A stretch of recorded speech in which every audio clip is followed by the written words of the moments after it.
안녕하세요. 대구 부동산 스터디입니다. 11월 7일 특별 브리핑을 시작하겠습니다. 제 유튜브에 일방적으로 감사합니다. 그리고 조금 폭망했다 이런 댓글, 그리고 처음으로 질문이 하나 있었는데요. 지난번 특별 브리핑 영상에서 대출 관련 이야기를 한번 한 적이 있었는데 잔금, 전세자금 대출 다 풀린 거 아닌가요? 라는 글이 있었습니다. 첫 번째 질문이라서 제가 답변을 남겨보는데요. 정답을 먼저 이야기하자면 이제 시작입니다. 지난 대출 관련해서 요 위에 제가 카드로 표시해 놓을 텐데 지난번 영상 살펴보시면 참고가 되실 것 같습니다. 대통령이 이야기하고 전세자금 대출, 실거주자에게는 피해가 없도록 하라, 이 이야기가 있어서 아마 이런 질문이 나온 것 같은데요. 같이 한번 살펴보겠습니다. 잔금대출 이전 분양자는 현재 시세 대비 70% 나오는 거죠. 자금 계획을 이렇게 세우고 계신 분이 계신데 아마 조금 차질이 생길 수도 있을 것 같습니다. 첫 번째 관문을 통과해야 되고 두 번째 관문까지가 있습니다. 먼저 첫 번째 관문 살펴보시겠습니다. LTV는 아시나요? 담보 대비 대출 금액, 시세냐 분양가냐. 아마 대다수 기존은 시세를 이용한 시세 부분을 이용한, 특히 KB 시세를 이용한 담보 가치를 산정해서 대출이 나왔습니다. 하지만 최근 트렌드는 분양가. 아마 국민은행이 먼저 신호탄을 쏘아 올렸죠. 분양가. 11월 4일자 뉴스를 제가 한번 가져와 봤는데요. 잔금 대출 기준 시세에서 분양가. 예, 요게 아주 지금 중요한 포인트입니다. 나중에 실제 사례로도 적용을 해보도록 하겠습니다. 뉴스 간단하게 읽어드리겠습니다. 신규 분양 아파트의 잔금 대출 한도 산출 기준을 시세에서 분양가 이내로 받고 한도를 축소하는 움직임이 은행권에서 확산되고 있는 것으로 나타났다. 대통령이 실거주자에게 피해 없게 하라. 그 뉴스는 10월 말의 뉴스고 11월 초의 뉴스입니다. 11월 초 현재 확산되고 있는 모습입니다. KB국민은행이 잔금 대출 기준가를 분양가로 내린 데 이어 신한은행은 최근 잔금 대출 한도를 분양가 이내로, 신한은행 요거 분양가 이내입니다. 신한은행이 그나마 대출 여력이 가장 많은 은행이죠. 7연권 중에서는 제한하기로 지침을 강화한 것으로 확인됐다. 하나은행, 우리은행, 다른 은행들도 주요 입주 단지에서 잔금 대출 한도를 분양가 이내로 낮추고 있다. 이에 따라 시세 기준으로 자금 계획을 세웠던 입주 예정자들의 입주 차질이 불가피할 것으로 보인다. 자, 자금 계획을 세웠을 때 시세를 다 예상하고 자금 계획을 세웠던 분들이 많을 겁니다. 계약금만 있어도 돼. 입주할 때 되면 다 올라서 다 해결돼. 그게 지금까지의 흐름이었습니다. 계속 읽어드리겠습니다. 금융당국은 은행권과 입주사업장 점검 태스크포스를 꾸려 실수요 잔금대출은 중단하지 않기로 했다. 실수요 잔금대출은 중단하지 않기로 했다. 이 부분에서 약간 혼선이 있습니다. 대신 잔금대출이 불효불급하게 취급되지 않도록 은행권이 깐깐한 심사를 주문한 것으로 요청된다. 이 부분이 조금 차이가 있죠. 실수요, 그 다음 분양가 이내, 여기에서 조금 마찰이 생길 것으로 보입니다. 앞서 5대 은행 중에서 가장 먼저 KB국민은행이 지난 9월 가계대출 관리를 위해 잔금대출 기준을 시세에서 분양가로 낮췄는데 신한은행도 한도 축소 움직임에 동참한 것으로 보인다. 예를 들어 6억 원에 분양받은 아파트의 시세가 입주 시 14억 원인 경우 예전에 KB시세 14억 원의 50%, 투기과열지구 기준이겠죠. 50%, 7억 원까지 대출받을 수 있었습니다. 그러나 지금은 분양가의 50%인 3억까지만 받을 수 있다. 7억과 3억, 4억이 이렇게 큰 금액 차이를 갑자기 구하라고 하면 마른 하늘에 날벼락이 떨어지는 느낌이겠죠. 자, 대구 기준으로 한번 보겠습니다. 14억 원이 만약에 6억에 분양했는데 14억 원이 되었다. 조정 대상 지역이기 때문에 60%를 적용한다면 14억에 60%, 8억 4천만 원. 엄청나게 많이 나오죠. 8억 4천만 원이 대출 나올 것으로 봤는데 분양가의 50%만 나온다. 타격이 더 크겠죠. 50%로 계획을 세워서 LTV 50%를 계획을 세워서 많은 대출을 받을 걸로 예상하고 입주 계획을 세웠던 분. 근데 대구는 60%를 기준으로 세웠다면 당장에 대출이 규제가 가해지면 더 많은 현금이 필요하게 될 것입니다. 잔금 대출 시세 분양가에서 시세에서 분양가로 계속해서 읽어드리겠습니다. 이게 언제부터 적용되냐 이런 이야기가 많은데 올해 하반기입니다. 올해 하반기. 당장 올해 하반기. 대구 올해 하반기부터 입주 물량이 많이 있죠. 자, 계속 읽어드리겠습니다. 올해 하반기 주요 입주 단지로 꼽히는 대전 유성구 A단지 2,500여 가구 규모, 신한은행, 하나은행, 우리은행, 주요은행이 잔금대출 협약은행으로 모두 참여했다. 신한은행은 잔금대출 한도를 분양가를 넘지 못하게 제한했으며 하나은행은 70%. 은행마다 차이가 있습니다. 내가 더 많은 대출을 받고자 한다. 그러면 지금은 신한은행으로 달려가는 게 답이겠습니다. 분양가가 6억 원 초반이었으나 시세가 12억 원. 이거 70% 적용해서 8억 4천만 원까지 받을 수 있을 거라고 계획을 세웠는데 분양가의 70% 적용해서 4억 2천만 원. 70% 적용해서 4억 2천만 원. 거의 대출 금액이 절반으로 줄어들죠. 그나마 여기 지금 보이는 70% 이 부분도 국민은행이 처음에는 분양가의 50%로 하겠다. 대통령 발언 이후로 조금 더 융통성을 발휘해서 70%로 늘려주는 게 요겁니다. 하지만 70%로도 턱없이 부족한 수치입니다. 당초 시세 기준으로 자금 계획을 세웠던 상당수 입주 예정자들은 발등에 불이 떨어졌다. 취등록세 확장비, 옵션비 등 각종 재반 비용을 따지면 분양가보다도 수천만 원 이상이 더 필요한데 자기 자금은 전세보증금 등에 묶여있는 경우가 많아 잔금 납부 기한까지 가용할 현금을 마련하기 어려워졌기 때문이다. 올해 하반기부터 당장 적용되고 있는 부분이라는 것, 그리고 11월 4일 지금 11월 7일인데 4일 날라왔던 뉴스입니다.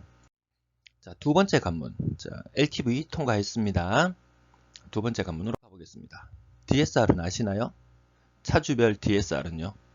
그 똑같은 거 아닌가요? 라고 이렇게 이해를 하고 계신 분이 있으실 텐데요. 예를 들어서 신한은행의 DSR이 40%다. 그러면 어떤 사람은 돈을 조금 빌릴 것이고 어떤 사람은 많이 빌릴 것이고, 그래서 어떤 사람이 만약에 입주할 때 잔금의 20%만 대출을 받아갔다. DSR 가용 범위의 20%만 대출을 받아갔다. 그러면 이 두 사람이 돈을 빌리는 상황이라고 해보겠습니다. 그러면 한 사람이 20%를 빌려갔기 때문에 또 다른 한 사람은 60%만큼 돈을 빌려갈 수 있습니다. 둘을 평균을 내면은 40%죠. 은행별 DSR의 경우고 차주별 DSR이다. 은행에는 가용자금이 넉넉하게 있다고 가정한 상태에서 한 사람이 20%만큼 빌려갔습니다. 그럼 다른 사람은 나 60% 빌릴 수 있겠구나 라고 생각할 수도 있지만 차주별 DSR, 이 차주라는 말이 빌 차자에 주인 주자지 싶습니다. 아마 빌리는 주체별로 40%이기 때문에 은행에 가용 자금이 있더라도 그 사람이 빌릴 수 있는 한도는 40%로 제한된다는 말입니다. 1금융권에서 40%, 차주별 DSR 40%, 2금융권 얼마 전까지 60%였었는데 50%로 줄어든다는 뉴스가 나오고 있습니다. 물론 여기에서 좀 변칙적으로 해서 정말 40%, 50%, 60% 난 다주택자인데 대출이 안 되나요? 이런 분들은 대출 상담해 주시는 분들 인터넷 댓글을 보면은 사업자 등록을 해라.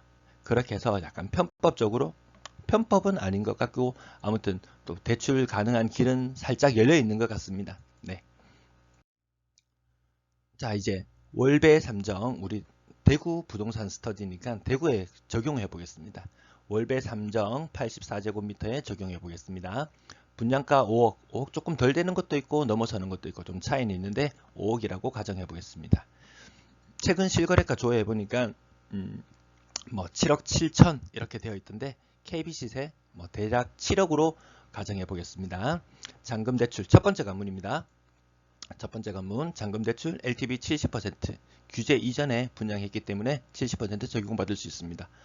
그러니까 분양가의 70%인 3억 5천 아니면 KB 시세의 4억 9천.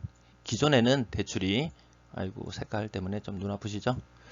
기존에는 대출이 4억 9천 4억 9천 될 거야. 입주할 때 나 계약금 5천만 원 내놨고 나머지 4억 5천 그거 문제 없어. KB시설에서 4억 9천 대출 다 나올 거야.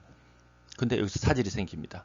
앞선 뉴스에서도 보셨겠지만 지금은 분양가를 기준으로 잔금 대출이 나올 수도 있습니다. 분양가의 70% 나온다. 3억 5천. 좀 힘들어지죠. 근데 신한은행은 조금 더 열려 있었습니다. 분양가 범위 내로 한다. 5억. 그러면 계약금이 5천만 원 들어가 있는 상태. 아마 문제없이 입주가 가능할 것 같습니다. 근데 대출을 무한정 내줄 수 있느냐 은행에서 그 부분도 고려해 볼 필요가 있겠죠. 아마 신한은행도 대출을 많이 내주다 보면은 이 한도가 줄어들 수 있을 겁니다.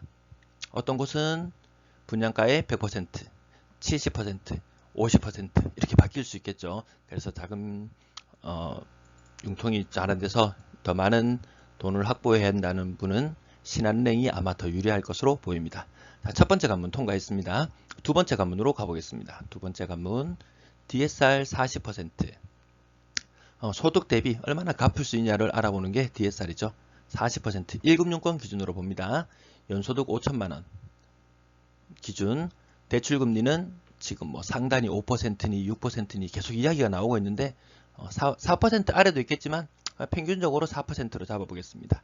그리고 기간은 30년으로 최대한 길게 잡고 다른 부채가 없다는 가정하에 연소득 5천만 원인 사람은 3억 5천만 원까지 대출이 가능합니다. 이 두 가지 조건을 다 통과해야지 내가 필요한 금액만큼 대출을 받을 수 있는데 내 연소득이 뭐 4천만 원이다, 3천만 원이다.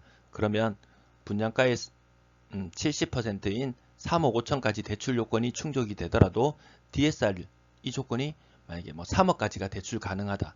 그러면 어느 곳에 적용을 받냐 하면은 3억 5천 펜으로 한다 볼까요? 3억 5천 만약에 3억이었다. 그러면 더 작은 금액 쪽으로 기준으로 해서 대출이 나오게 됩니다. 나라는 은행을 왜 그러니 도대체? 왜 좀 우리 집 없는 사람들 집 좀 살 수 있게 왜 안 내버려 두니? 은행에서 돈을 무한정 대출을 내준다고 가정해보면 사람들은 언젠가는 점점 부채의 규모가 커지면서 가용할 수 있는 가처분 소득도 줄어들 것이고 가용할 수 있는 현금 규모가 적게 되면 아마 여기저기에서 다른 곳에서 삐걱삐걱 문제가 발생할 겁니다. 집값은 무한정 오를 수 있겠죠. 다른 곳에 문제가 생길 걸 대비해서 하는 것이지 무슨 뭐 빨갱이 국가니 공산국가니 뭐 이렇게 논할 필요는 없을 것 같습니다. 아마 자영업 하시는 분들은 더 느껴질 겁니다. 코로나가 끝나면은 모든 게 정상으로 돌아올 것이냐, 집값이 너무 올라버리면은 사람들이 허리띠를 더 쪼여맬 겁니다. 그래서 소비도 줄어들고 자영업자가 어려워지고 그러면 어려워진 자영업자로 인해서 또 다른 문제들도 생겨날 수 있겠죠. 자, 이렇게 뭐 내피셜일 수도 있지만 개인적인 의견들은 최대한 배제하고 다시 원론으로 들어가 보도록 하겠습니다. 가계부채 1800조 1800조라고 했습니다. 올해는 뭐 대출 규모를 6% 증가율을 6%로 통제한다고 했는데 2022년이 되면 증가율을 4% 범위로 통제한다고 합니다. 그러면 대충 계산해 보면 4%면 가계대출로 72조 정도 돈을 융통할 수 있습니다. 21년에 전세대출이 얼마나 늘어났느냐? 20조 늘어났습니다. 이거는 지금 전세대출이 20조는 20년, 21년 이 무렵에 주택가격 굉장히 많이 상승을 했죠. 그 부분이 제대로 반영되지 않은 전세대출입니다. 만약에 집값이 뭐 10억이었던 게 서울 기준으로 한번 봅시다. 10억이었던 게 20억이 되었다. 전세가가 5억이었다가 10억으로 껑충 뛰었다. 이게 반영되는 시점이 아마 2022년 그 이후가 될 겁니다. 그러면 전세대출은 과연 얼마나 늘어날 것이냐. 규모가 아마 최소한 2배는 늘어날 겁니다. 40조 늘어났다고 가정해 봅시다. 2020. 신용대출도 나가야 되지. 마이너스 통장도 나가야 되지. 그 외에 주택담보대출, 주담대도 나가야 되지. 대출이 나가야 될 것이 많은데 전체 가용할 수 있는 대출 중에서 무려 40조가 전세대출로만 묶이게 됩니다. 이 문제 때문에 얼마 전 금융위에서 발표할 때도